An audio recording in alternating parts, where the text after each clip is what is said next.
பெரும் ஜோதி அழகரின் தேவி அமரர் குலவிளக்கு ஸ்ரீலக்ஷ்மி தூயன ஜோதி துஷ்ட நிவாரணி தினமெமை காத்திடும் ஸ்ரீலக்ஷ்மி நவநிதியாவும் நல்கிடும் இன்னைக்கு எங்காத்துல சுட சுட சாதம் பருப்பு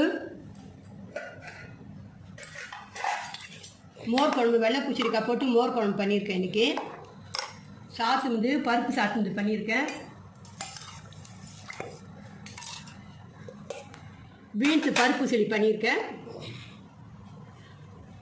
இன்றைக்கி பெருமாளுக்கு வந்து இன்றைக்கி வந்து கேசரி பண்ணியிருக்கேன் ஸ்வீட்டு. வாரம் ஒன்று பண்ணுறதுனால போன வாரம் வந்து நான் அரைச்சி விட்ட திருக்கணம் பண்ணேன். இன்றைக்கி கேசரி பண்ணியிருக்கேன். சப்ஸ்கிரைப் பண்ணாதான் சப்ஸ்கிரைப் பண்ணுங்க. Thank you, bye. எல்லோருக்கும் ஆடி வெள்ளிக்கிழமை வாழ்த்துக்கள்.